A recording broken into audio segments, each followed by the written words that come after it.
Council of State okays arrangements for 2019 elections.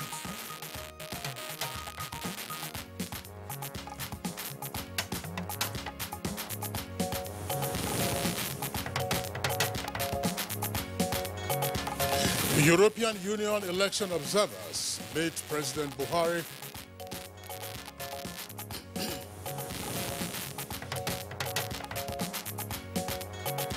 INEC says it will not be distracted by allegations of bias in next month's general elections.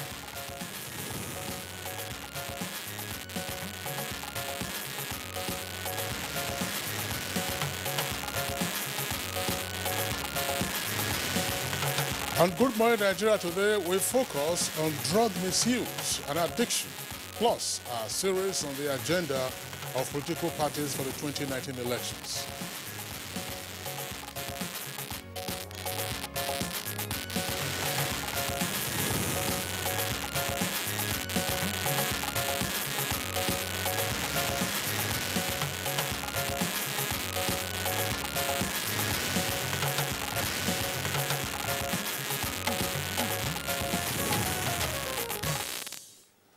The countdown to Nigeria's elections continue with barely 3 weeks to the longer-awaited exercise, and political actors are making the most of the campaign period to tell Nigerians why they should earn their votes. On our part, that's the Nigerian Television Authority, our series on the agenda of the political parties is targeted at further enlightening the voters on the menu of the parties for the elections. And so today, we'll feature on Good Morning Nigeria the presidential candidates of two political parties. That's the Safe Nigeria Congress and the Sustainable National Party. And we'll also take a look at drug misuse and addiction, a challenge that the Pharmaceutical Society of Nigeria is trying to nip in the bud. Welcome to this edition of Good Morning Nigeria, reaching you live on the network service of the Nigerian Television Authority, Africa's largest TV network. My name is Kirian Umayo. And I'm Kingsley Osadolo. I join Kirian in welcoming you to this edition of the program, and in course of which we shall present our regular complimentary segments, and these include newspaper review of business, sports, foreign, and others. But first, let's take the news highlights with Chimaobi Walter Naji. Good morning, Chimaobi. Hello, good morning, Kingsley and Kirian. It's nice to be here.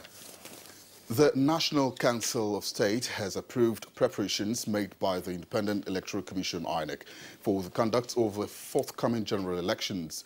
Also approved by the Council is the transmission of the new National Minimum Wage Bill of 27,000 naira to the National Assembly for consideration. Now, these were the major highlights of the resolutions taken at the first meeting of the Council in the year 2019, presided over by President Muhammadu Buhari. It was reported that 4 former heads of state, including Chief Olusegun Obasanjo and the immediate past President Goodluck Jonathan, attended the meeting. About our preparations for the general election, the logistics arrangement, recruitment of ad hoc staff, the delivery of materials for the election. And I want to assure Nigerians that there will be a pleasant voting experience in 2019 and that their votes will count. The Council permitted Mr. President now to transmit to the National Assembly a new minimum wage bill. The highlights is what you want to know. The figure of 27,000 monthly has been approved and will be sent to the National Assembly before the close of work tomorrow. This amount of 27,000 is the benchmark that the lowest paid worker will get. States or organizations that are able to pay more than 27,000 could do so. It depends on the financial capacity. For example, the federal government has resolved that their own workers will not get anything less than 30,000. Let's now turn our attention to the election umpire. The Independent National Electoral Commission, INEC, will not be distracted by allegations from some quarters that the Commission is not fair in some of its preparations towards next month's general elections.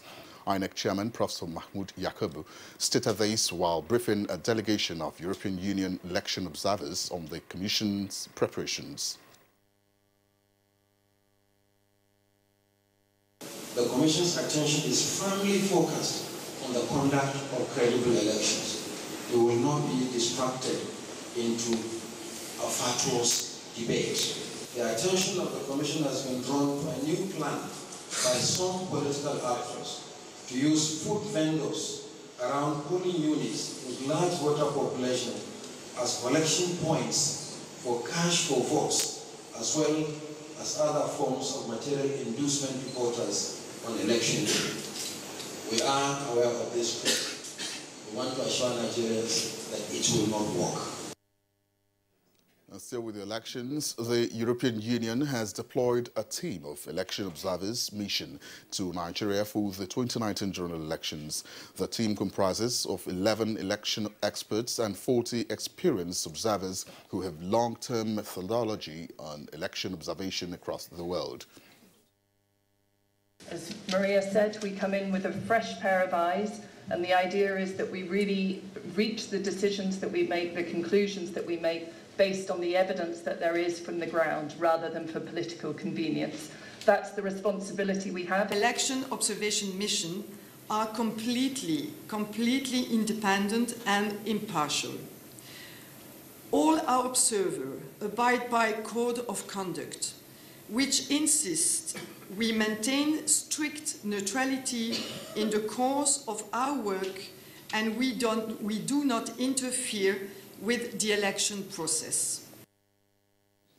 Moving over to election campaigns, a group under the United Niger Delta for Buhari has joined the teeming voices of those canvassing support for the re-election of President Muhammadu Buhari in the 2019 general elections.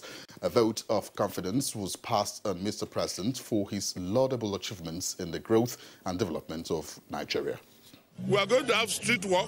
We are going to do everything possible, monitor the election and ensure that we deliver Niger Delta for Buhari. President Muhammadu Buhari has brought a lot of developments to Niger Delta, and he also wishes to continue to bring more and more. And on the other hand, the People's Democratic Party presidential candidate Atiku Abubakar has visited Jigawa State in continuation of his campaign, promising to execute 3 federal projects as requested by leaders of the party in the state if elected into power. By the grace of God, these projects will be executed.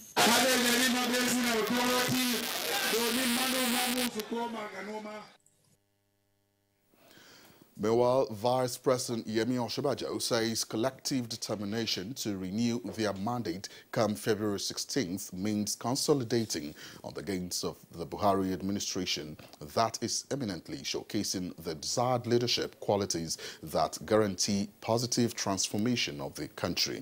Now, this was in his message at the formal unveiling of Forward with Buhari, a political support group working for the re-election of President Muhammadu Buhari. Will agree with me, they will go forward with Buhari. And we are privileged to have been given by God himself, President Muhammadu Buhari. It is also very important that this group will engage majority of our electors who are not informed as to the best way they can manage their votes after voting. And turning our attention to the judiciary, hearing into the case against the leader of Shiite movement in Nigeria, Sheikh Ibrahim El-Zakzaky, and his wife has been adjourned to the 25th of March this year.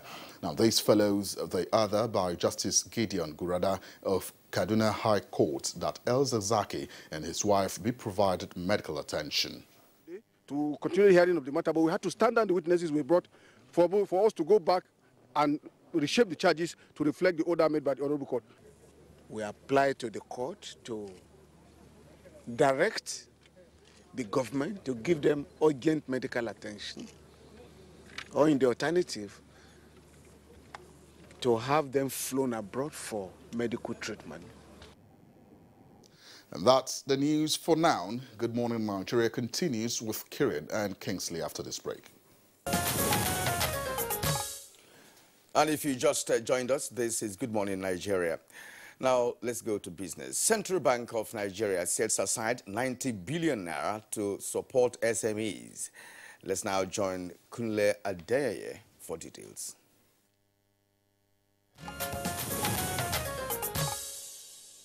Governor of the Central Bank of Nigeria, Godwin Emefiele, disclosed that the bank will collaborate with the governors of Southeast and South-South states in eliminating the importation of crude oil palm.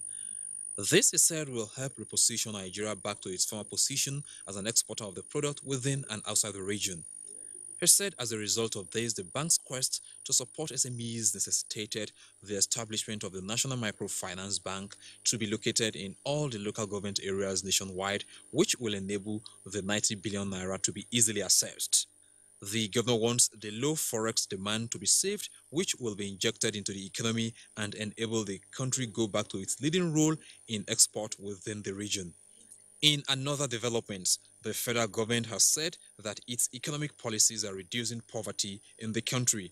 The Minister of Budget and National Planning, Udoma, says government intends to sustain such policies since it has made the people, especially the masses, to feel the direct impact of governance.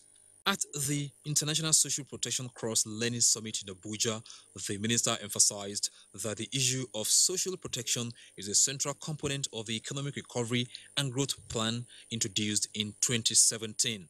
The minister announced that Nigeria has developed her own national social protection policy, which will be formally launched at the summit.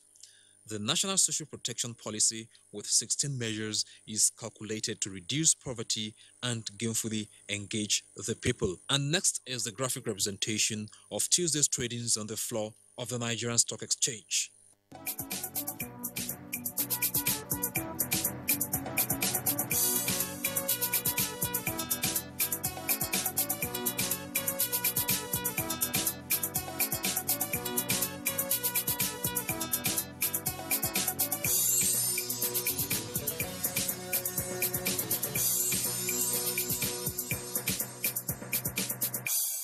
With business news, I'm Kunle Adeyeye.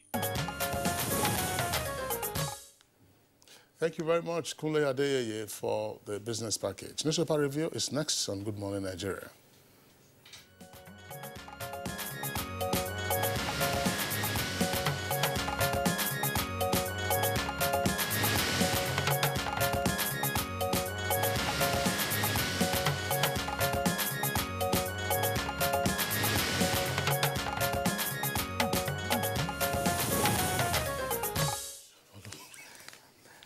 Now, Bayo Atebi is here with us for the newspaper review. Bayo, good morning and welcome to today's edition of the program. Thank you, Kieran. Good morning. Good morning, Kingsley. Good morning, Nigeria. All right, Bayo, good to see you. Let's begin, Kieran. Yes. I have two papers here. I think you also have, I have two papers too. I just wanted to, let's start this, Bayo. Of course, one of the stories that's leading on the front pages of the papers has to do with the new minimum wage and the Council of State meeting.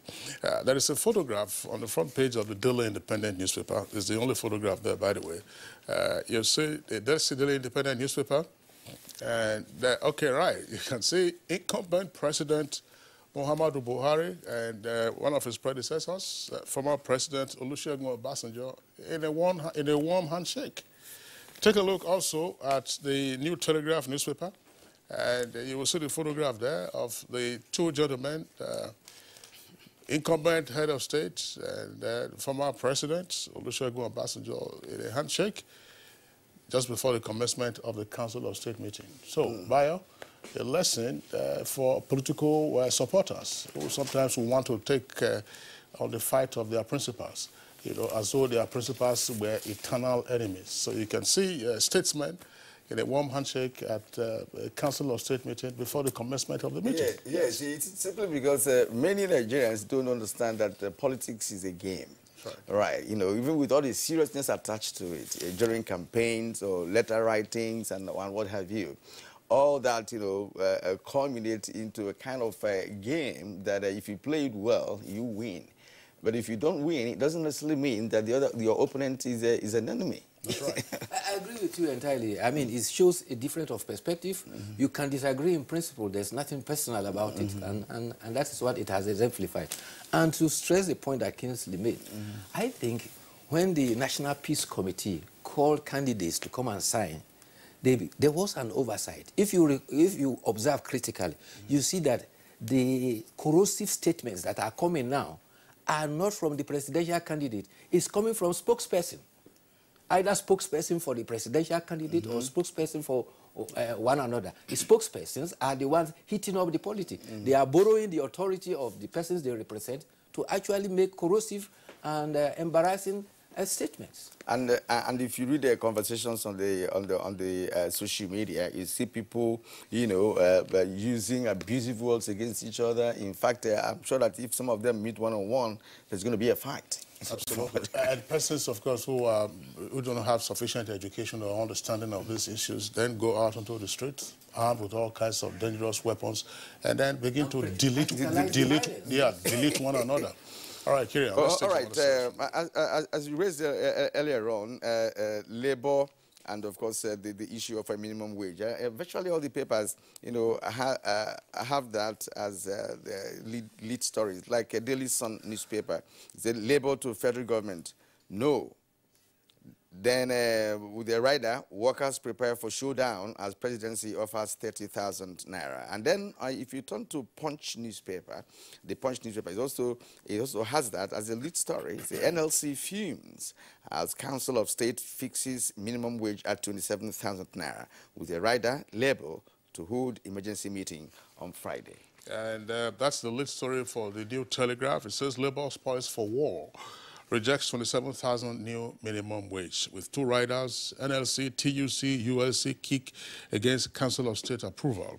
Ngige, that's the Labour Minister. Federal government will implement 30,000 for federal workers. There's a rider there from the NLC that the federal government is only projecting the shutdown of the economy with its latest action. This is because workers should not be held responsible for any development after a snake meeting on Friday. And that's the second lead story on the front page of the Daily Independent, right at the foot of the front page of the Daily Independent, below the photograph there. It says 27,000 naira minimum wage. That's the kicker. Labour vows to shut down the economy. Decries alleged federal government's segregation between federal and state workers, and NLC to hold emergency meeting Friday. Bye. Well, the National Council of State met yesterday, and as it's already news now, 27,000 has been approved as the national minimum wage. However, the federal government says it is offering to pay its own workers 30,000 naira. The decisions taken at 27,000 is only a benchmark, and it is applicable to organizations with 25 persons in their employment. Those who have less are not necessarily required to comply.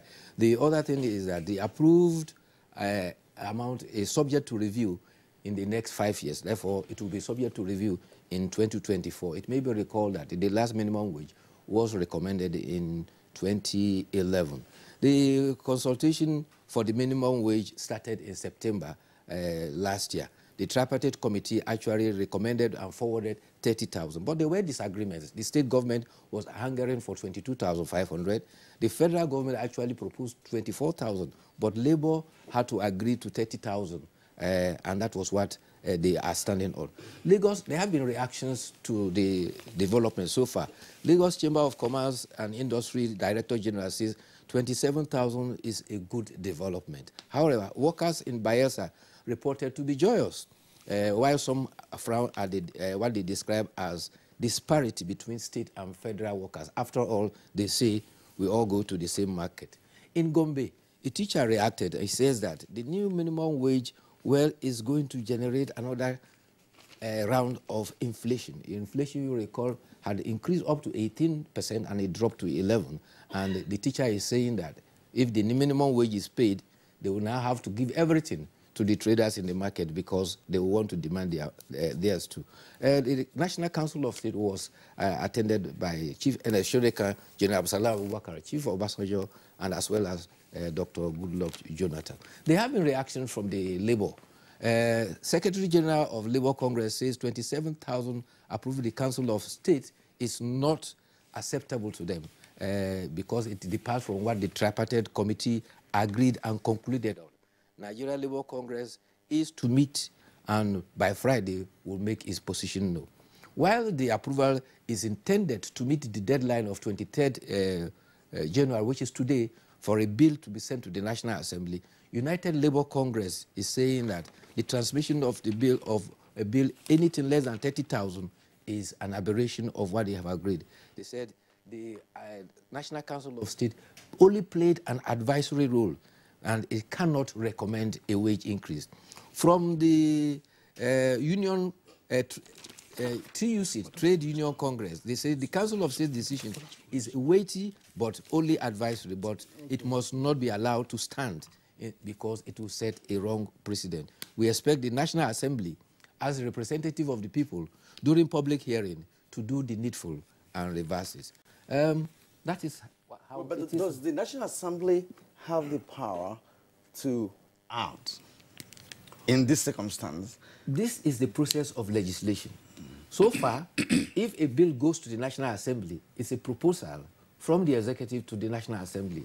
And the National Assembly, as representative of the people, will hold a public hearing for which members of the public will be there, Labour too will be there, and they will aggregate opinion and then reach a consensus. But then there's still an obstacle.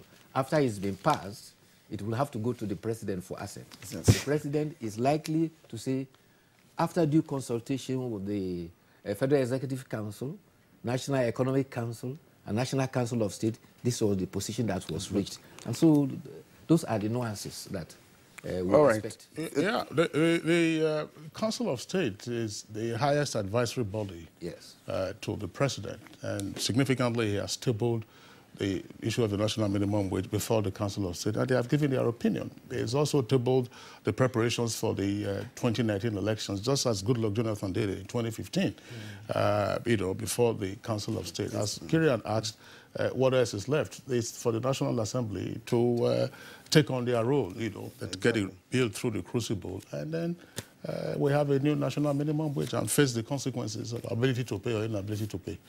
All right, Kieran, let me just take some headlines from the New Telegraph. New Telegraph, below the nameplate of New Telegraph, 98 senators absent as lack of quorum stalls plenary. MPC, that's the Monetary Policy Committee, retains lending rate at 14% as CBN declares economy strong. And police recover 100 million naira, 13 buildings and choice cars from policeman turned kidnapper. And above that, it says, why we can't remove subsidy on fuel, according to Shibajo. Obi, VP candidate for PDP, we are only subsidizing inefficiency. And right at the foot of the front page, polls, EU tasks INEC and security agencies on neutrality. We have no facts on threats to elections. That's the Council of State. And blood tests may diagnose Alzheimer's much earlier, page 7. All right, let's turn to the Punch newspaper and take some headlines there. Above the nameplate, CCT rejects court orders stopping Onogen's trial, is on page 3. And then reps pass bill criminalizing estimated billing, is on page 40. And just besides the nameplate, we have, if we expose those in Buhari government, they will go to jail. They won't go to jail, but to hell, that says Obasanjo. And now there are striking stories beside the photograph there on the Punch newspaper. Protests rock Benue over council buses suspensions, on page 40. And now federal government declares Lassa fever outbreak. Page 38 is where you get that story. And then NAF redeploys 72 senior officers, also on page 40. Mayor Tiala attacks Atiku for saying Buhari not a full-blooded Fulani, is on page 39. All right, Daily Independent newspaper, let's return to Daily Independent. Above the nameplate says election, that's the kicker. Police get new salary boost next week. And IGP Idris was on his own for 3 years. That's according to the Minister of Interior. It says police suffered neglect under him. Lead story says Obasanjo to embark on foreign tour for Atiku. And you can see the several riders there that followed that lead story. And also there on the front page, CUPP, lawyers, CSOs storm CCT, that's the Code of Conduct Tribunal, to protest CJN's trial, and Buhari campaign organization slams 40 naira suit against Atiku. Of course, that's for 40 million naira rather for against Atiku for libel. That's on page 41. Bio.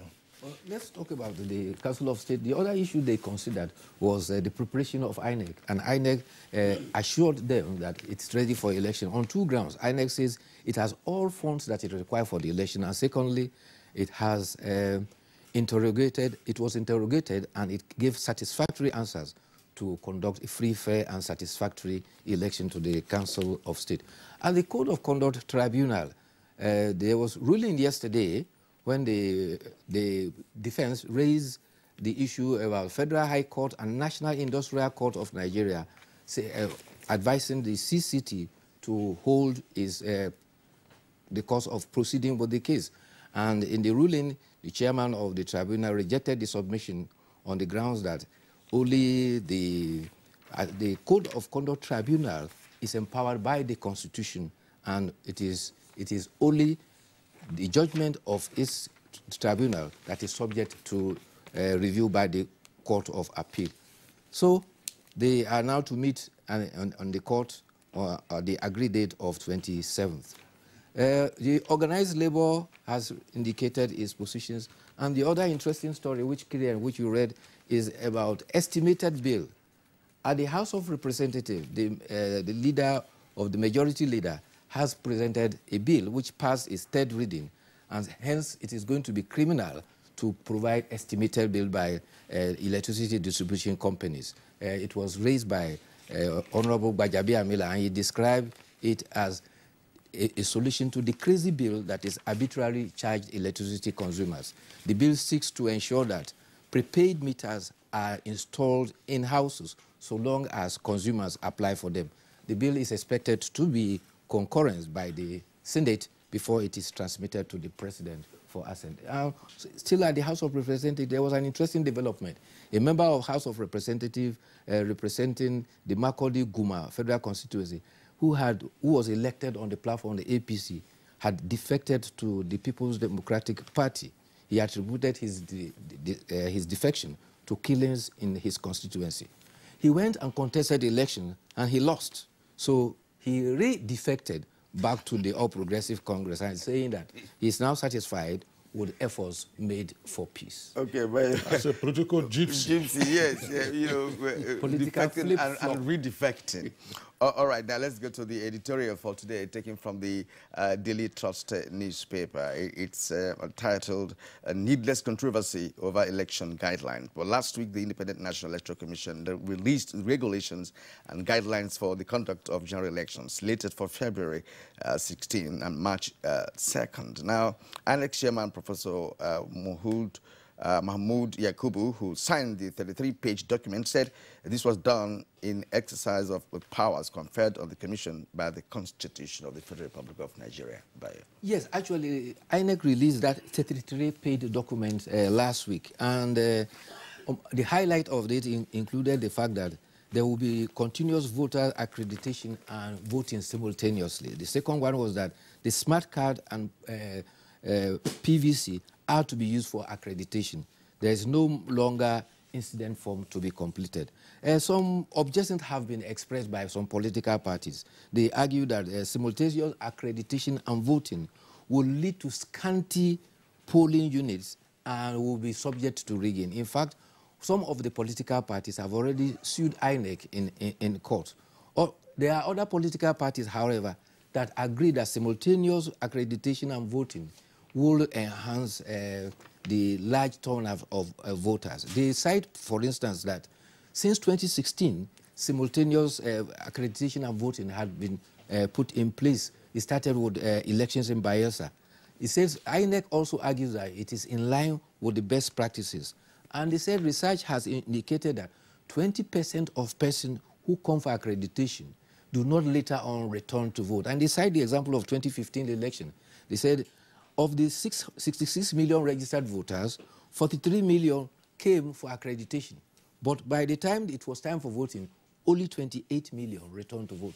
And that is why they have now resorted to that. But all things being equal, what has become very obvious is that political parties are deliberately discrediting INEC even before the polls. And all the initiatives that INEC has made is to put everything of its activities in the public domain to show it has been open and transparent. Nevertheless, they are using ad hominem arguments.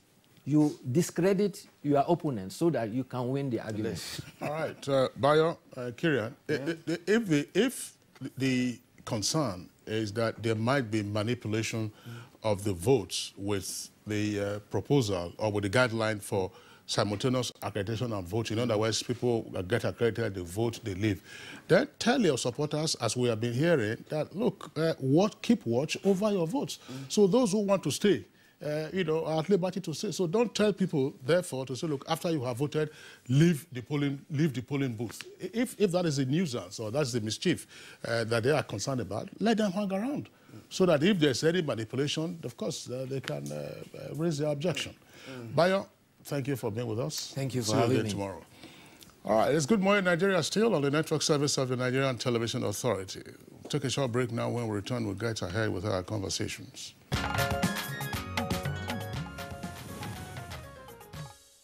We thank you for staying with us, and we will start our conversation on drug misuse and addiction. And joining us to do that is the newly elected president of the Pharmaceutical Society of Nigeria, Mazi Sam Uhuabonwa. It's good to have you on the program. Good morning. Thank you, Kirian and my brother. All right, Mazi Uhuabonwa, pleasure to have you with us in our studios today. We've always had you as a guest from some of our remote network centers in Port Harcourt, as well as Enugu. You are the latest president of the Pharmaceutical Society of Nigeria. What would you consider to be your most pressing item on your agenda as president? The most pressing item on the agenda is to bring a new order to the drug and the pharmaceutical space. There's so much disorder which has resulted in abuse and misuse. Medicines are supposed to be control items, but they have become freely available, motor parks, in kiosks, intra-city buses, everywhere, in clubs, nightclubs, medicines, both controlled and uncontrolled, legitimate and illegitimate, they're all over the place. I think we need to rein this in, and so that we can get the pharmacist play his custodian role as the man who protects the patient and who protects him from the harmful effect of drugs. Because drugs, as you know, are two-edged swords. They can heal, they can harm. And that's why they decided to create the position of a pharmacist. Somebody said if there was none, we would have created one. A pharmacist is to protect the patient, serve as a buffer to make sure that anybody that takes drug gets the benefits, not the deleterious side of it. But when people are accessing drugs without the intervention of a pharmacist and from all kinds of sources, you are seeing the result. Many you do not see. The level of morbidity and mortality, destruction of human organs and systems by taking poisons, in quotes. It's just so much. We're seeing addiction, we're seeing misuse, we're seeing abuse, but there are many we do not see. And that is why I want to confront this, working with government, working with other stakeholders in the profession of healthcare to bring orderliness to the way we distribute drugs, to the way we consume them, to the way we manage them. Well, you indeed have a great deal of job to do in that respect, because the preponderance of the abuse and misuse you're talking about is just there. But I want to ask you this. Now, we talk about drug misuse and drug addiction and drug abuse. What is the correlation between the three? And if there's a distinction, let us know. There's a distinction. Misuse, if a drug is supposed to be used, let's say, let's give a paracetamol. You're supposed to take paracetamol 3 times a day for 1 week. When you go beyond that 1 week, you are misusing it. When, secondly, you just feel pain, you just go back to the drug, you're misusing it, Then also, when we now get to abuse, abuse is where you're now looking for the effect of what you call the side effect. You are supposed to take a drug to give you relief for pain, but it gives you some euphoria. It makes you lighthearted. It makes you forget your pain, your sorrow beyond pain. So rather than take the drug anymore for pain, you're taking it to give you the high. That is abuse.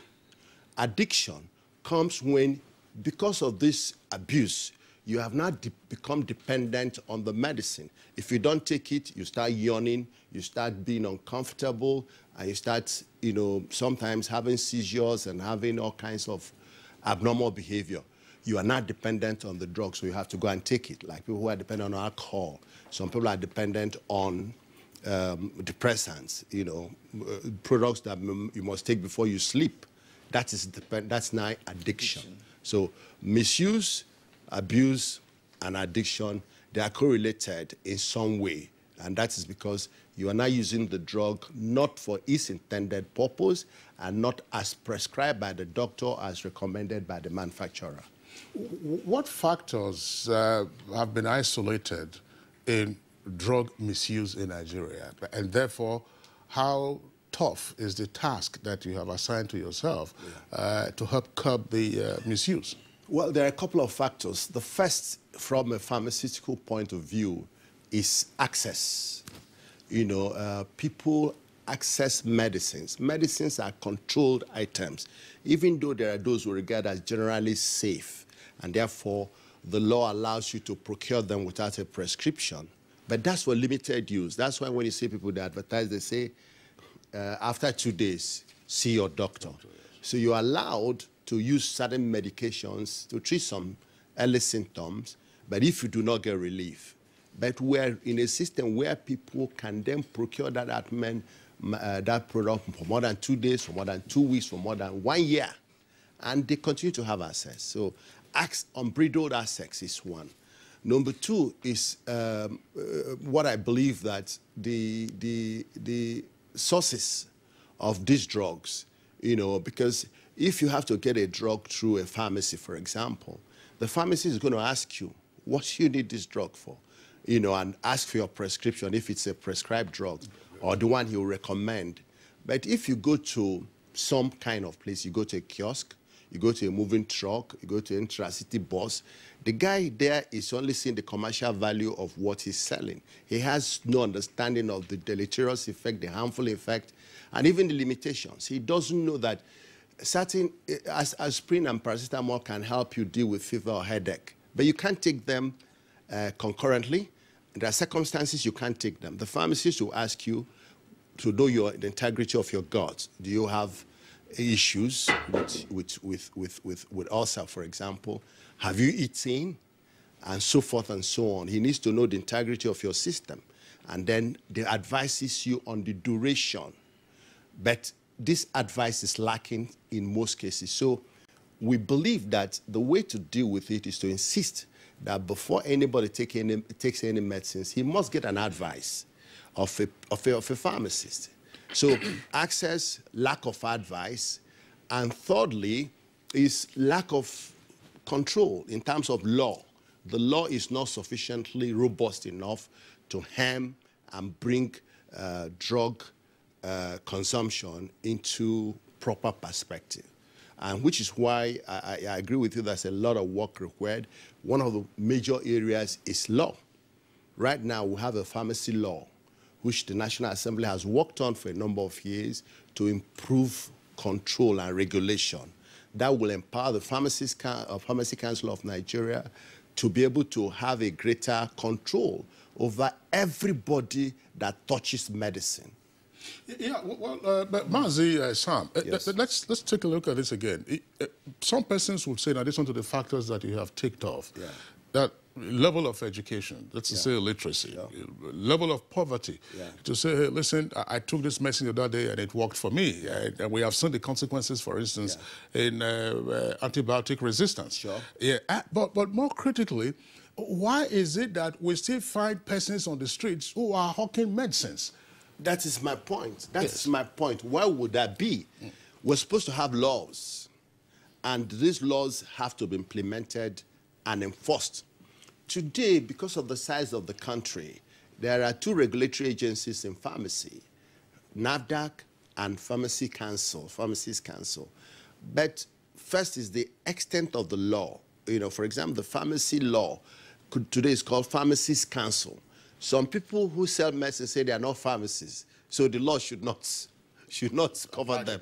That kind of funny argument. Okay, so government now says, okay, let's enlarge the law and make it a pharmacy law. Anywhere medicines, anything concerning medicines, to be dealt with. So that is one issue. The other issue is, like you said, education, enlightenment. Nigeria is not the only country that we have poor people. If you go to our neighboring countries, African countries, their level of literacy may be worse than ours. But you do not have availability of medicines the way you have them in the country. So is this unbridled open market transactions, intra-city, it's so annoying. Police cannot arrest them. So what do? We now have to enlarge the inspectorate capacity of the Pharmacy Council and NAFDAC so that they can go and police the grounds and then also get a better cooperation with other agencies, like the way drugs get into the country. Sometimes they come, people put them in suitcases while they travel.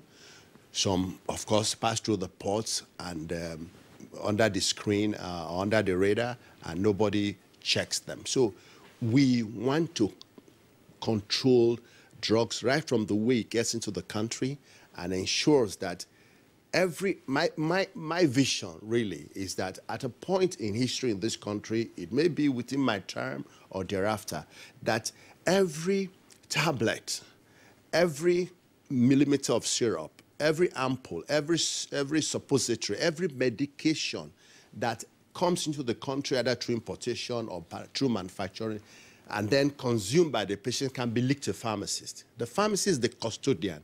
So we can hold him responsible and say, these drugs that came, where are they?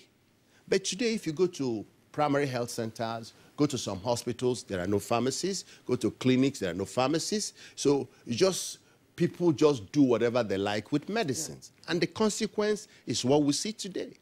Okay, you've actually spoken on the laws, relevant laws, and regulatory frameworks or methodologies that are going to apply. But I'm also going to ask you about the strategies, to ensure that these laws are applied to do the job that you want. Now, let's talk about other aspects of medicine, like trado medicine, for instance. And of course, it should also fall under the purview of pharmacists, of pharmaceutical sector of Nigeria, to ensure that all the drugs we take in the country are good. Now, how are you involving the trado medicine practitioners in all of this? Well, I'm glad because, to be sincere to you, the genesis, the origin of pharmacists is plant medicine. Pharmacy started from the branch we call pharmacognosy, where you have the cinchona, the quinines, all they came from the back of trees. They were identified and extracted. But we found that if we continue to supply you quinine, for example, from the trees, we'll finish all the trees. So what we do in pharmacies, we discover a product from a plant origin, we take it to the lab and look at the chemical structure, and then go and do synthesis to provide it in a manner that it will be cheap and available. Are you getting the point? So there's a high relationship between traditional medicine and pharmacy. And of course, there was a time when everything, this colonial and pre-colonial mentality made us think that everything African, everything Nigerian was bad. So everybody seemed to have moved fast from traditional medicine. But there's a return. In the schools of pharmacy, we have departments of pharmacognosy and pharmaceutical research. The government itself has come to terms with it. Today, you have a department of traditional medicine headed by a pharmacy. So we are now trying to put some control, which is why also NAFDAC, if you remember during the days of late Dora Akonyele, began to hem in the traditional medicine people and brought their medications under some control so that they are first registered and so that we can begin some form of regulation. Because everything that is not regulated is bound to be abused. And as I speak, even the medicines from plant origin are also prone to abuse and they can cause trouble because in a plant, that's one interesting thing. God is wonderful. The back of a plant can be dangerous. The fruits will be useful.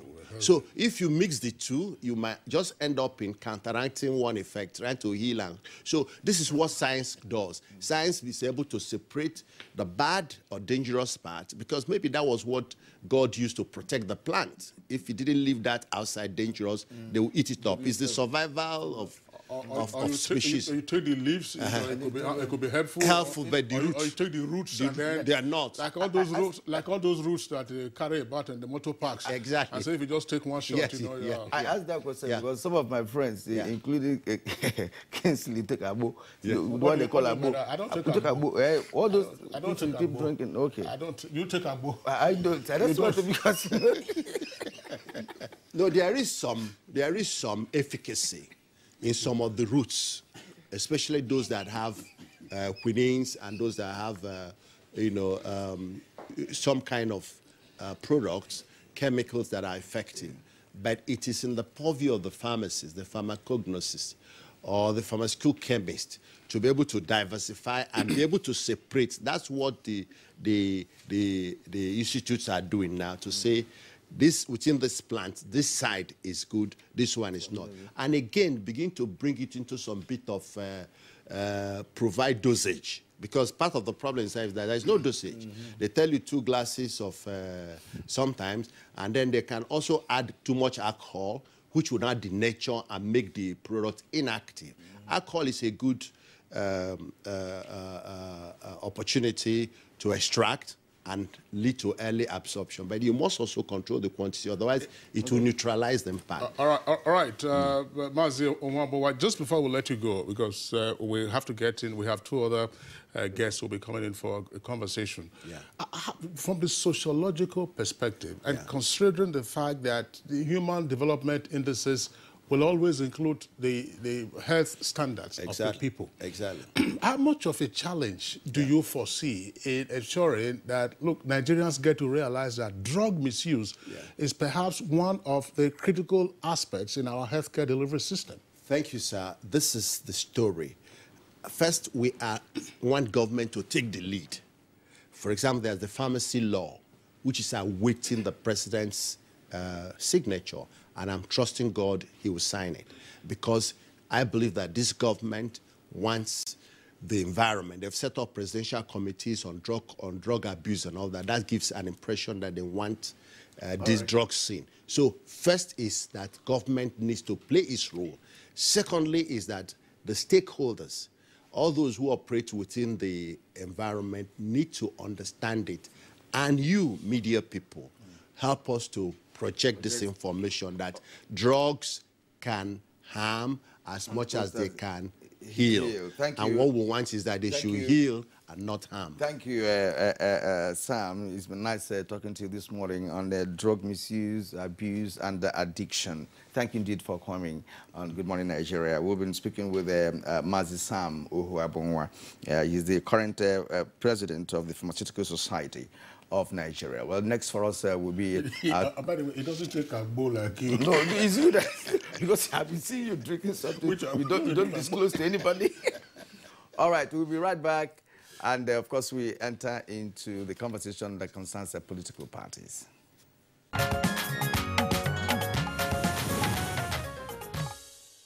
Welcome back, and it's still Good Morning Nigeria on the network service of the Nigerian Television Authority. As we indicated at the beginning of the program, we are today continuing with our series on the agenda of political parties for the 2019 general elections, which is just 3 weeks and a couple of days away. Today, we are having the presidential candidate of the Save Nigeria Congress, and it's right here with us in the studios, Mr. Ayo Da Silva. Da Silva, pleasure to have you with us on the program. It's a pleasure. Okay. And also here with us on the studios is the National Secretary of the party, that is to say the Save Nigeria Congress, Abayomi Runshawe. Mr. Runshawe, pleasure to have you on the program. Thank you very much. All right, gentlemen, it's glad to have you this morning on the program. I'd like to begin with the presidential candidate, Da Silva. Now, we understand that you have a 14-point agenda for Nigerians. And I would like to find out from you the central focus of this agenda. Good morning, Nigerians. The central focus of this agenda is nothing but revamping Nigeria is industrialization. Industrialization, and which comes with value-added agendas. First, electricity, which is the bone of industrialization anywhere in the world. When you have 24/7 electricity, you'll be able now to industrialize the nation and then bring jobs, the needed job, which means electricity is tied to industrialization, which is tied to employment, which is tied to agriculture, which is tied to security, which is tied to so many other areas. So the bone of contention, that's the brain of it, is industrialization. And with specific focus on the power sector, great. What is it you want to tackle there, and how do you want to go about it? First, we already have a plan. We have a consortium, and we have consulted 2 electrical consultants around the world. One of it is DTA Energy. The other one is Consumer Energy. They have come to Nigeria and looked at how we can harness electricity. And from the blueprint we can harness electricity in various ways, which we are not currently doing.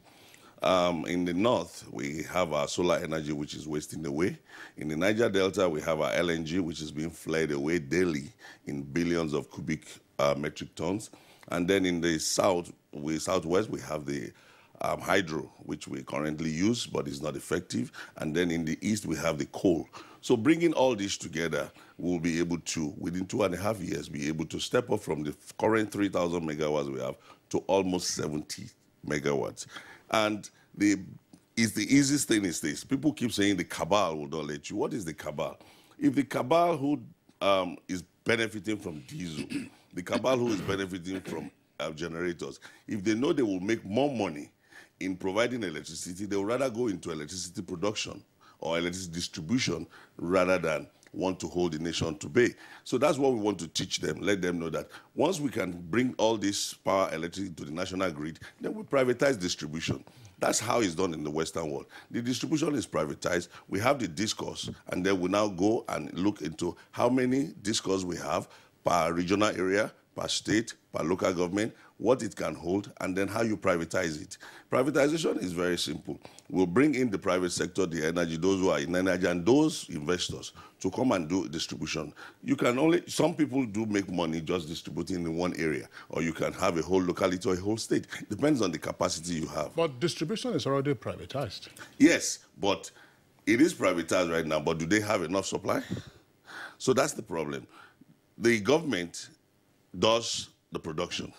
The distribution is privatized. But people still complain because, why? We do not have enough manpower in the distribution sector, and we are not harnessing enough in the national I think grid. it's important to drive this point so that he explains for the benefit of our viewers.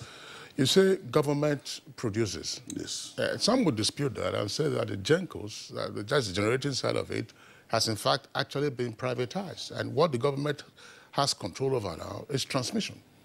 That's what I'm trying to say. That's what currently obtains right now. But that shouldn't be that way. The reason being that, for example, production costs lots. That's where the money comes in.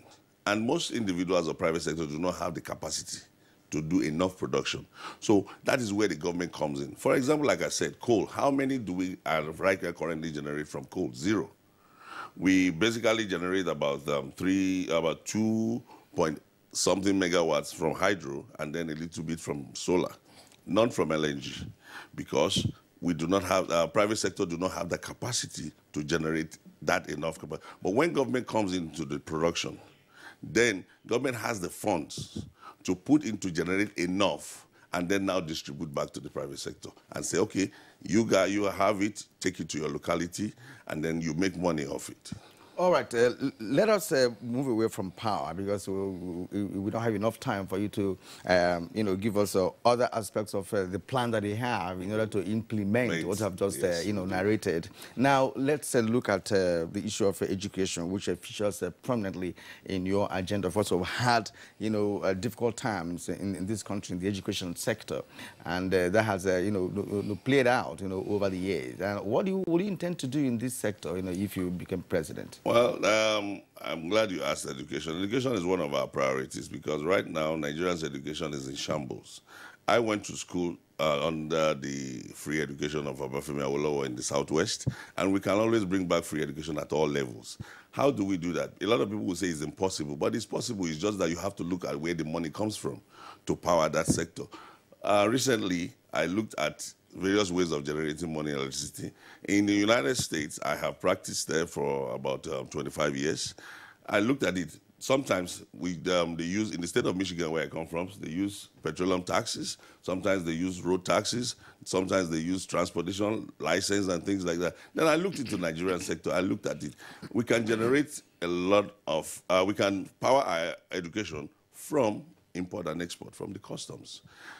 The current customs controller just told us how many trillions within a short period that we were able to get. So initially we thought that there was no money in that sector, but these are money coming in. What this money goes for, we don't know. But right now, that is where I'm challenging education into. I'm challenging education into because if we develop our import and export, we can make enough money, taxes on it, to be able to give our free education at all levels without hindrance. And how do you do that? You take the money, you call the investors, you power it into mutual funds and government bonds. Nigerians buy bonds because it's safer.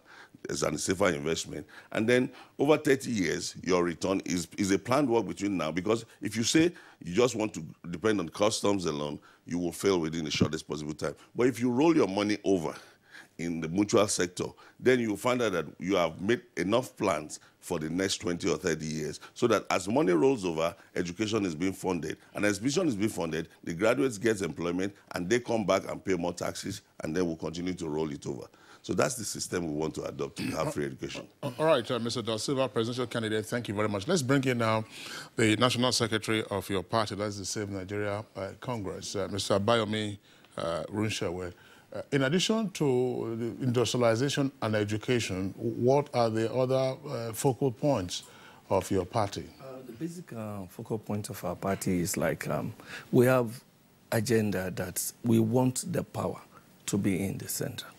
You know, presently we just have power on top, and everybody go with cup in hand to top to go and get it. But you have to decentralize everything in Nigeria. It's not even talking about restructuring now, but between the regions, every region produces. Every region has its own structure, which we had in the beginning with our forefathers. So we're revisiting it, not in the crude way. We're revisiting it and bringing back everybody's potential with the key point of manpower development. We have a very strong youth population, which we can harness and cultivate to bring back a greater Nigeria. So in Save Nigeria, like the name denotes, we are here to really save the youth, save the populace, bring back our egalitarianism, bring out the fundamental part issue of pragmatism, so that everybody practically is involved in nation development. And from even what our presidential candidate is saying, we have the keynote, everything is actually made in. We have a 14-point agenda. We have for the first 6 months in power, for the first 1 year in power, and 3 years in power, 4 years in power. We have everything rolled down to take over the economy and make it work again. Now, you are the national secretary of this party. Let's look at the party, you know, and its structure. What is structure? What does it look like? You know, are you well spread across the nation? Yeah. How do you intend, you know, to clinch power after the next election? Save Nigeria Congress actually started as a movement. It was a tsunami that took over the whole of Nigeria. We had Save Nigeria mass movement. So a tsunami is destructive. Constructive tsunami. I'm just talking about the idiom in terms of the way we came in. And because we came in with that passion, with that zeal, with that passion to really galvanize Nigeria back to its greatness. So we have our structure in all the 36 states of Nigeria, in all the 774 local government in here. And you'll find out that within 6 months, this is one of the first party, apart from, you know, 24 parties were registered. Within that 6 months, we've been able to have membership all across Nigeria. Apart from that, we have our support group in 6 European countries. We have it in 3 African nation. Everywhere you have Nigerians, they feel proud. They feel so proud to associate with Save Nigeria. As far as this election is concerned, how many candidates are you fielding, and in which categories of the election are you fielding candidates? Thank you very much. In Save Nigeria, we don't believe in just having a mass of people, and after the election, you find somebody getting 2 votes, 3 votes. We picked all our candidates. We have governorship candidate, we have a presidential candidate, we have those that are going for House of Assembly. But for each one particular instance in Oyo State, we have a bricklayer that is actually going for House of Assembly, known within the community. The bricklayer? Yes. He has a certificate. Yes, he has a certificate, but he's known within certificate in bricklaying or he has a school cert. He has a school cert, but he's proud of his job. This is part of what we're trying to bring back again into the nation, that everybody can aspire. Everybody that is born and called in Nigeria can be what he wants to be. All right. Well, thank you very much. Just one point. I mean, so you have offices in 774 local governments in the country. Let's clarify that somewhat, because there are some areas that are impacted by terrorist activities, Metele, Baga, Goza. You have offices in those locations as well? We have members, that's what you have members. Oh, I see. Not fine. Oh, okay, but let's return to Mr. Ayoda Silva, presidential candidate. I would like you to speak further on the overarching, if you like, objective of seeking to decentralize power. Clarify that. Is it restructuring by another name? And if so, what are the factors in this rearrangement? All right. You can call it restructuring by different means. Everybody has different definitions for restructuring. But in our case, we went into Save Nigeria Congress with an ideology. Most parties, if you ask them what's their ideology, they don't know if they are socialists or Democrats or Republicans. They can't say. But we can tell you that practically we are a conservative Democrat. That's our ideology. It's there in our constitution. We are conservative Democrats. What does conservative Democrats mean? It means that we want to shrink the center and expand the states. Some people have said this is restructuring with a different connotation. That's fine. But what do we mean by shrinking the center and expanding the states? The closest person to the people are the local governments. So if you shrink the center and expand the states and expand the local government, then you will find out that people are able to relate with governments. So what we want to do is, instead of every state, every local government coming, like he said, like my secretary said, with a cup, looking for allocations all the time. Oh, we haven't received the allocation. No, we want to now pump money into states and local government directly, into investment, into innovations, into education, into health, into agriculture, such that the people themselves generate their own funding. They generate their own investment. They generate their own market. And at the end of the day, they do not depend on federal government. Most states will be able to pay more than 30,000 minimum wage without even coming, without even touching their allocation, if their states are developed. For example, let me give you what we looked into. These states have diversified investments. Some have granules, some have cocoa, some have oil, some have all kinds of seeds, but they are not tapped yet. But imagine the federal government assists those local governments and those states to tap those resources, to expand it. And now you find out that they are not even dependent on oil, because even within their state, federal government is even taking taxes enough, because they are expanding, they are selling more than, for example, California is the richest state in the United States. What does it produce? Nothing. It produces entertainment. So entertainment, a state might decide, like River State, I said, okay, I want to go into entertainment, or maybe Delta or any state, and then they develop their culture and entertainment and tourism. And that is one part. Another state can say, hey, I have granules, a lot of granules in my state. Let's develop these granules. When we look into it, we bring it. We can get peanut butter from granules. You can get vegetable oil from granules. You can get the granule shell itself. You buy all these export products that can go into market and bring in foreign reserves. And when this does, a state do not necessarily need to look into oil. All right, let's talk about security now, which has been an issue in this country for a while now. So how will you tackle security? Security shouldn't be a problem if we really mean to sleep with both eyes. How we tackle security is this. We need to make sure that we train our armed forces very well. We need to equip them, which is the most important thing. You're not going to send a soldier, he's a family man like us, to battle with half equipment. when you really want to fight security, you equip your military in every form and shape. When you equip them, then you partner with your allies to get credible intelligence. Credible intelligence is missing. For example, we have the EFCC, we have the police, we have the Nigerian army, we have the Navy, but are they really communicating? Then you need that credible intelligence with international allies. And when you get that credible intelligence, then you partner. You either form a coalition to wipe them up like they did in Iraq, or you single-handedly strategize within your means. Then again, border control. Our borders are porous. There is insurgency coming in. We don't even know who is Nigerian, who is not Nigerian. That is part of it.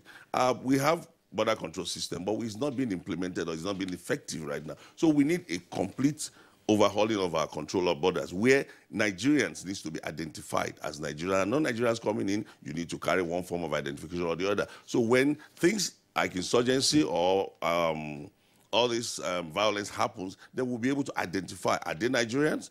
Are they foreigners? Then that's where we'll be able to target and then decide. More on internal security. Okay, internal security. What is your take on the clamor for community policing and state police? I was the first to mention community policing because I'm an advocate of state police right from in time inception. But a lot of people have criticized it and said most governors will use it as a tool to arrest their opponents. But I said, why don't you do what is always obtained in the Western world? When you break things down, first, when you have community policing, which is local government police, that first, they live in the community. They know themselves. So automatically, when crime is committed, it's narrowed down within that community, that's one. State police, yes, true. When you create state police, yes, CEOs of states have that autonomy and that vibe to say, yes, let's use it. But then that's when you bring in the federal sheriff. You now have an oversight function of that state police.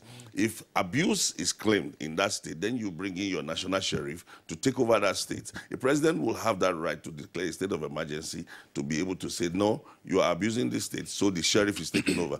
Let me give you an example. I practice in the state of Michigan, in Detroit, where every city has its own police, but they have state police, and then they have the sheriffs. And then apart from the sheriffs, we have the FBI.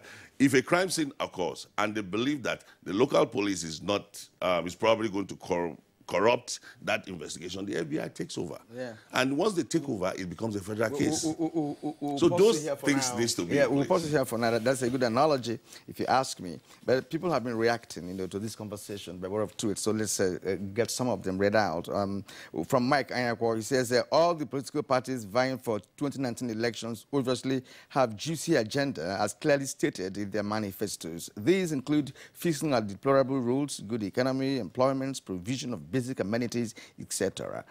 Good. But how about implementation of these lofty goals?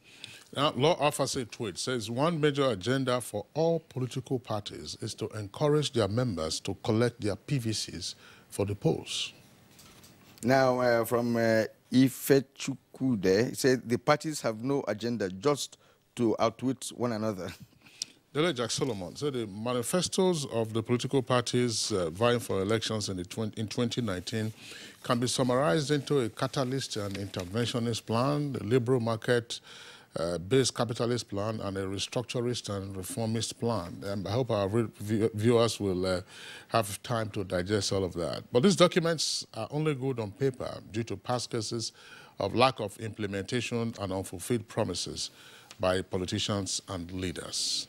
All right, Festus Akimbo, as expected, all the political parties have promised to tackle the challenges in the economy, security, jobs, health, education, power, and poverty in their manifestos for 2019 elections. But none of them have a costed manifesto and appears not to have taken our economic and political reality into consideration. Focus has been on the promises of the APC and PDP, while there has been differences of opinions on PDP's promise to sell NMPC, restructure within 6 months, and remove subsidy.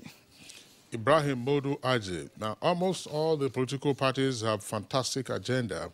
However, the story will change the moment they are voted in. Politicians should be guided by morality and honesty and have Nigeria and Nigerians at heart by fulfilling their campaign promises if elected.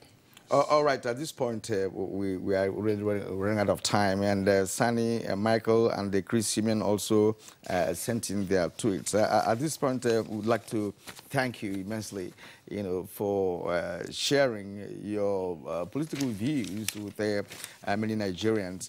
That's the presidential candidate of the Save Nigeria Congress, Mr. Ayo Da Silva. We thank you again for coming. Thank you very much. And the National Secretary of the party, Abayomi Ronshewe. Thank you indeed for coming. Thank you very much. All right, we take another break. When we return, we'll be hosting another political party on this platform.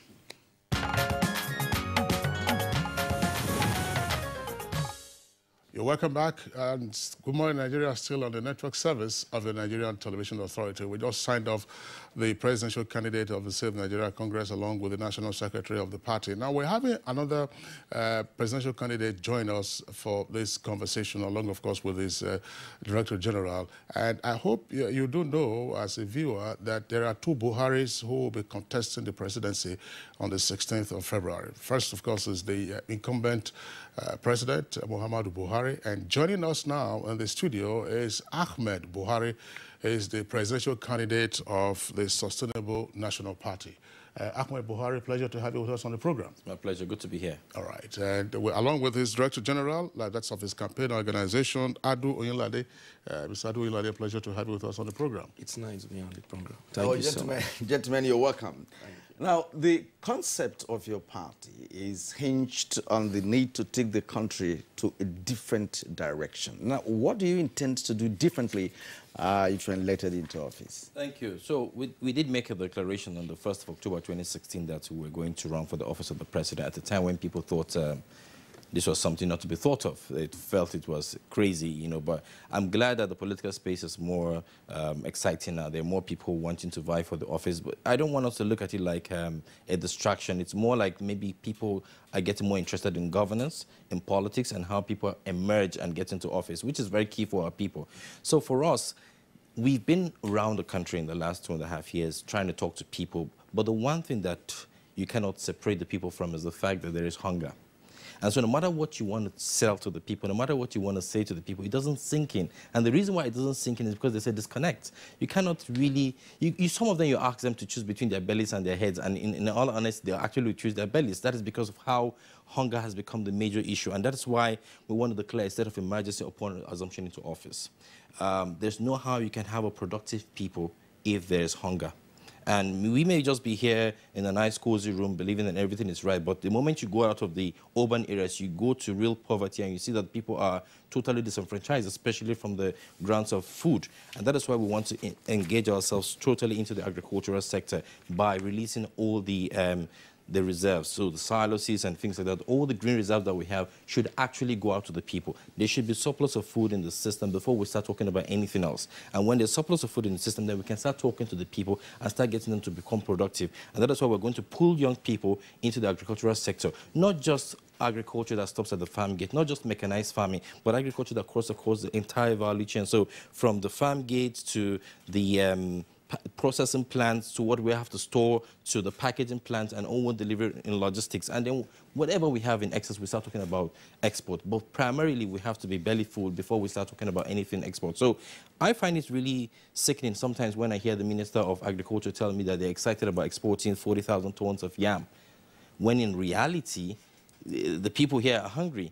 But what's even more sad about it is that this yam, tubers of yam, go out and to the United States, for example, and they do not actually consume them as yam. They actually extract from those yams what you use in the pharmaceutical industry, what you use in the cosmetic industry, and then sell it back to us at premium. And this is the problem. And that is how you export not just unfinished, unprocessed produce, but our jobs.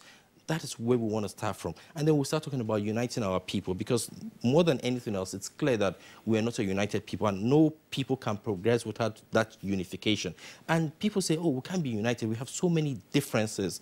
Some of us are Christians, some of us are Muslims, North House, whatever people want to describe them. All those things that divide us: ethnicity, religion, social status, political party, ideological affiliation, gender, even age brackets.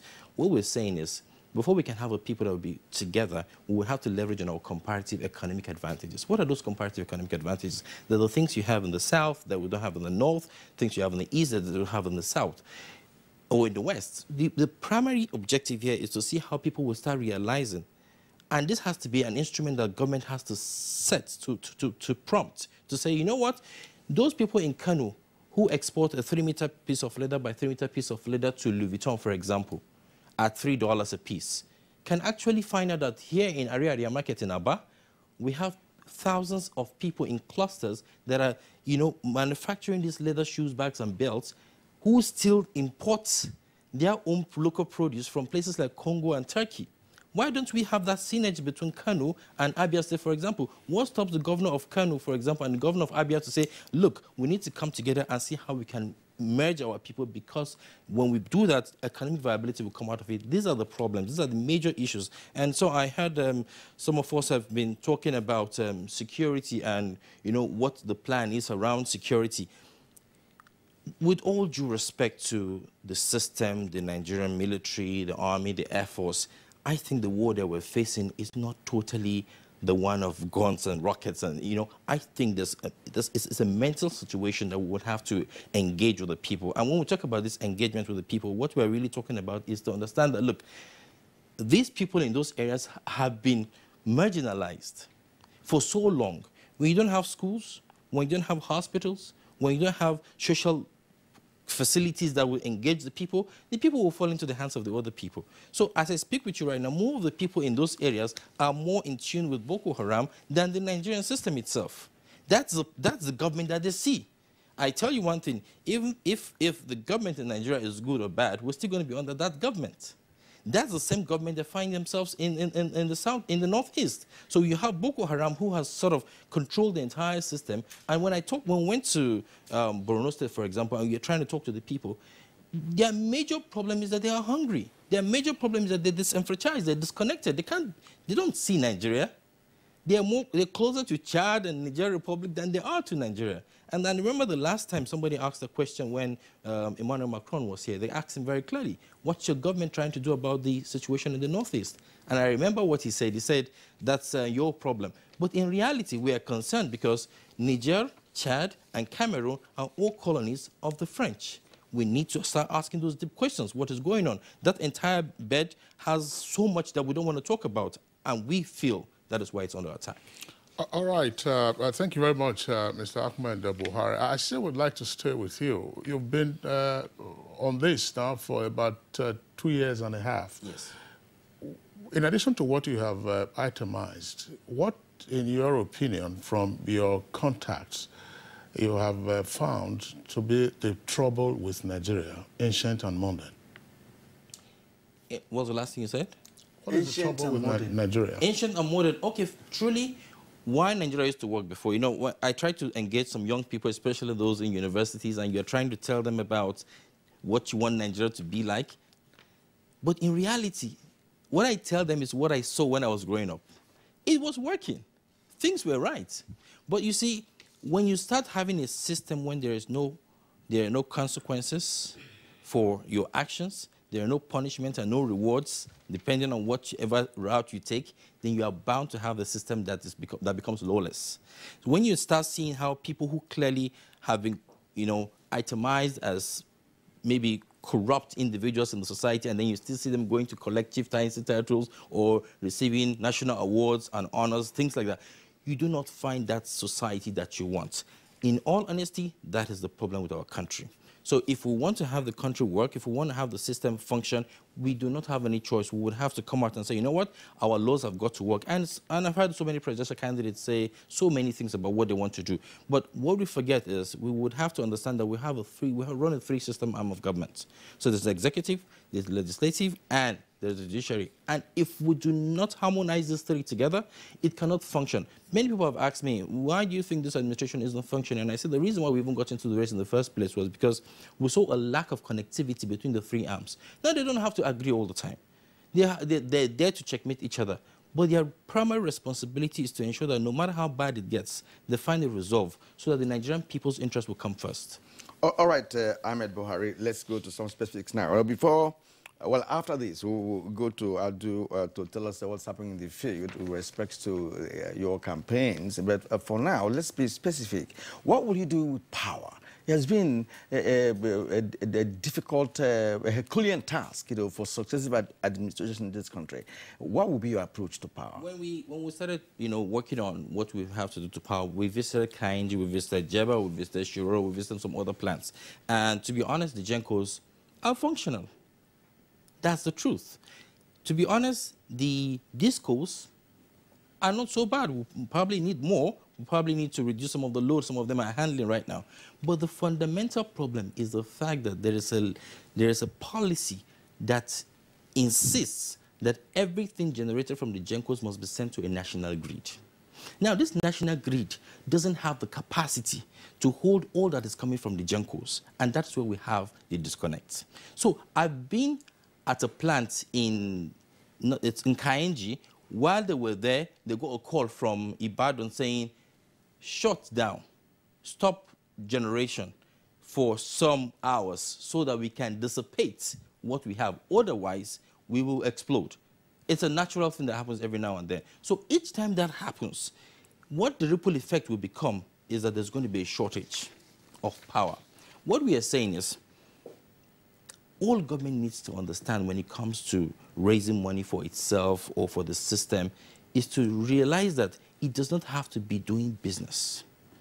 Government has no business being in business. What government is supposed to do is to be a regulatory body. The regulation that you put in place, the policies that you put in place just needs to be implemented and enforced and reinforced so that it works. And your primary responsibility as a government is to just supervise these things.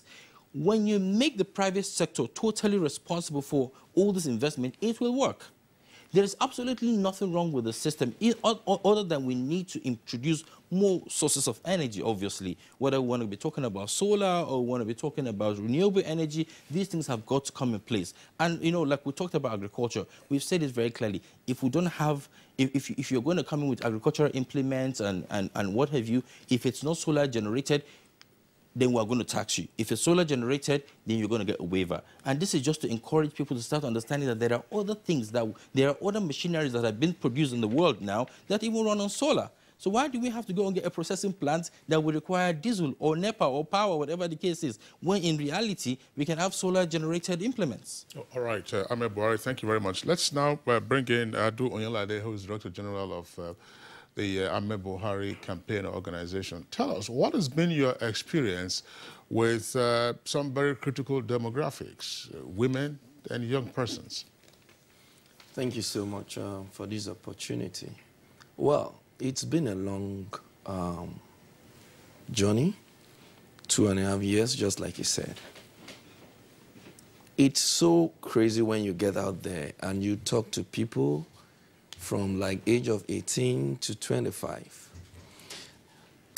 We really don't know that we have so much problem in Nigeria because of some things. What is keeping the country together, if I tell you, is this birth center. It's so funny. Is the what? Birth center. Game bet, all these game bet centers that people go to put in 50 naira. Okay, yes, and they get some money. We should give credence to those people. Those are the people that are keeping this country sane. Because these youths, the only thing they want to think about now, they've forgotten they have government. They have lost interest in government. What they are interested in is, oh, can you send me 1,000 naira? Maybe you will have been experiencing it. Your cousin or something will say, sir, can you just transfer 500 naira to me? It's so small. You will just say, okay, take. I've not experienced it. Oh, people experience it a lot. And then when you go out there, what do they use it for? They use it to bet. And you can't discourage them. Because one day somebody was reported to me as I was calling him.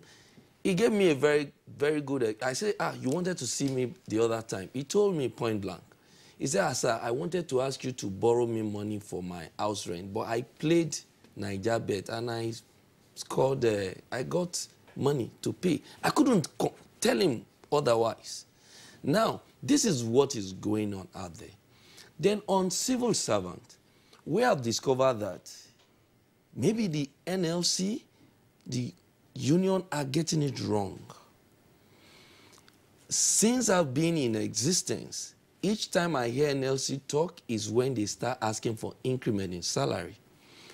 I will not say it is wrong. What I will fault is it's not even increment in salary, it's adjustment in salary.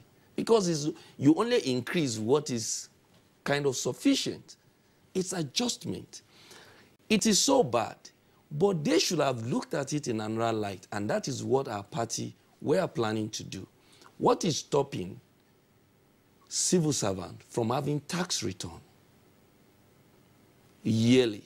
It is doable, and it will serve as a check and balance for taxpayers, people who collect VAT but don't remit to government.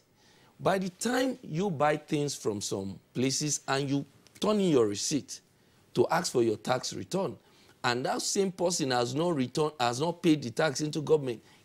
In Nigeria, what we have to try and do is to find how we can use check and balance to correct situations in the country. When you were speaking to this category of persons, I talked about women and young persons, but you focus more on the young persons. Yeah. How did they receive your message, and what kind of message did you tell them? I don't know whether you were encouraging them to continue with their betting, or whether you made them realize, that a gambler is always eventually a loser. Thank you. On the youth, we make them understand one clear fact, that they could be better. And then when you tell them a story of how we got to where we are, how it used to be, it's like they're reading novels. It will take more than words for them to actually change their mind. The best they can tell you is this, which is funny, which is where we have found ourselves. They're going to tell you that, sir, we've heard all what you say. We know, we have heard all these things. But, sir, when I vote for you, we know you have not stolen money, you have not been in government, but you still have to find us something.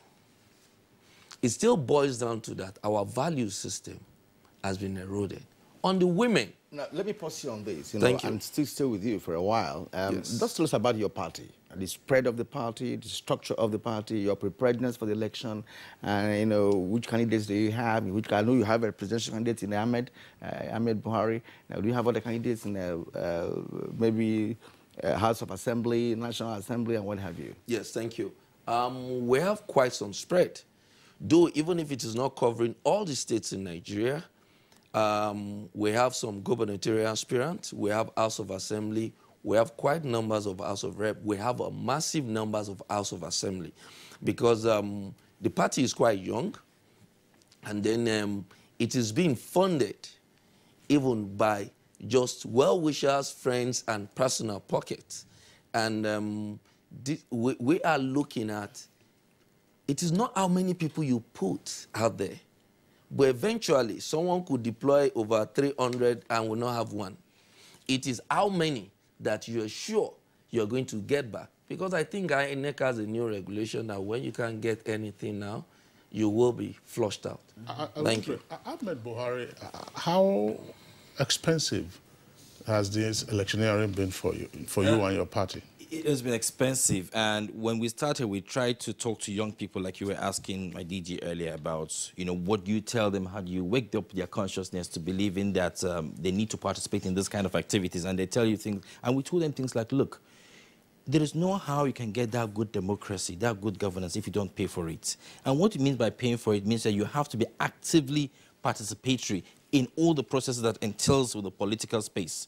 And people must understand that if you want good governance, you will have to pay for it, because at the end of the day, why we keep having this kind of demands from the populace when we visit them is because they are used to that system where we sit down, wait for electionary period, and we use it to rejuvenate ourselves, even though it's not going to last for more than a month.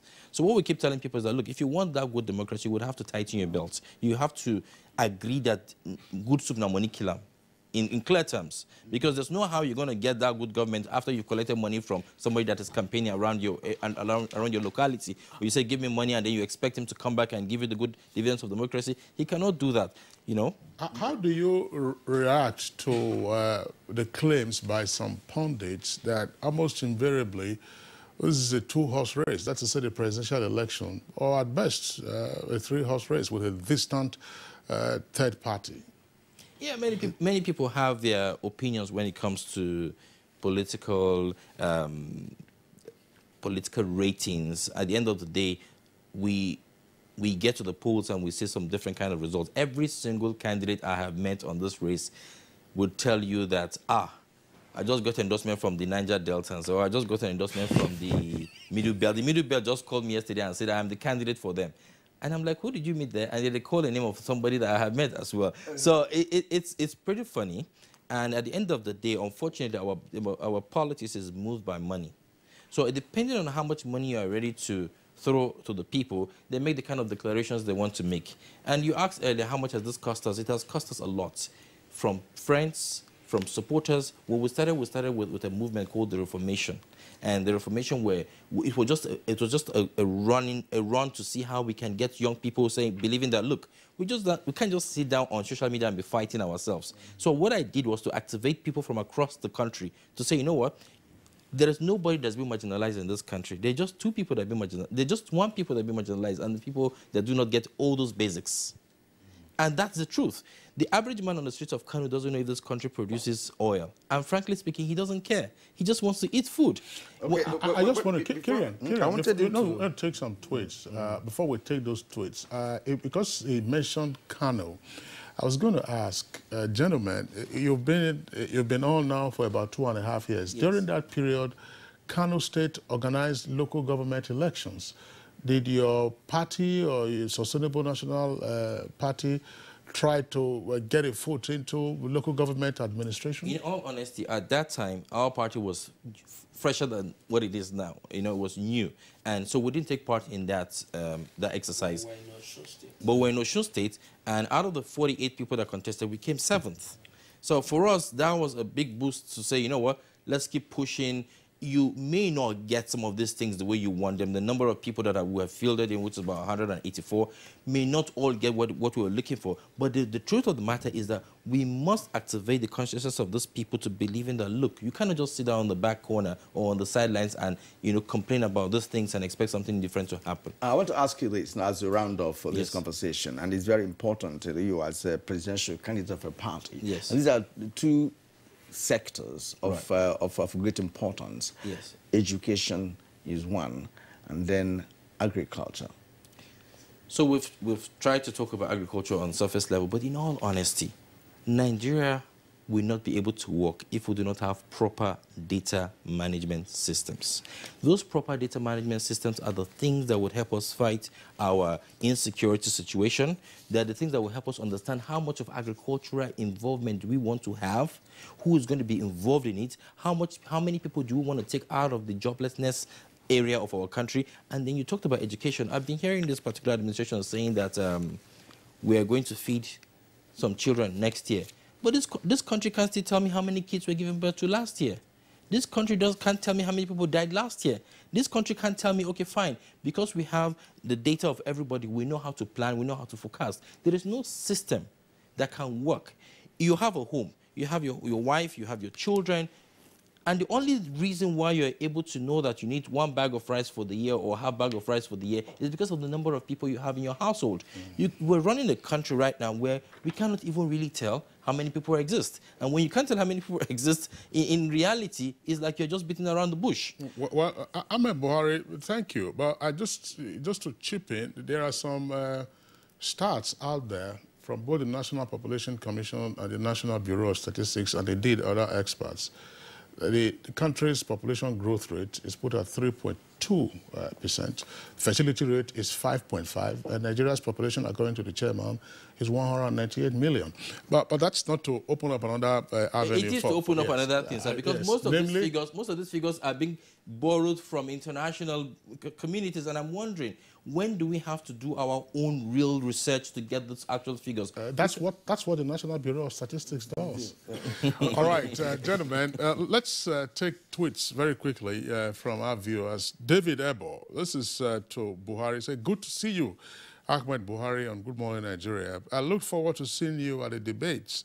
Please keep your ambition going. Nigeria needs people like yourself, Mogalu, Duro Toye, Ezekwesili, Shawore, and of course, he asked himself. That's David Ebo. I don't know whether he's a candidate as well. But or whether his party is still in the making.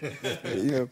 All right, maybe his party is at the incubation level. Yeah, absolutely. All right, Delajak Solomon says, just as we have reiterated on this platform, the blueprints of these new political parties are viable to reform Nigeria in all ramifications, but Rome wasn't built in a day. And Ibrahim Tudu has this tweet. He says, when finally these political parties lose, I hope they will stay with the masses. The 90-plus political parties, when engaged effectively in community work with other CSOs after the 2019 elections, Nigeria will gain a lot. That's from Ibrahim. All right, gentlemen, thank you very much indeed for coming here this morning. Well, Nigerians have had you. We wish you all the best as the election draws nearer. I'll do Onyela Day, the Director General of Ahmed Buhari Campaign Organization. Thank you indeed for coming. And thank of course, you so much. Presidential candidate of the Sustainable National Party, Ahmed Buhari, we thank you for coming. My pleasure. Thank you very much. All right, now sports is next. And that's Good Morning Nigeria for today. We thank you for being part of it. Join us again tomorrow for another edition of the program. I am Kyrian Umayo. Have a great day. And I'm Kingsley Osadolo. Thanking you for joining us today. We are back tomorrow, as Kyrian said, tomorrow at 7 o'clock in the morning. Have a good day.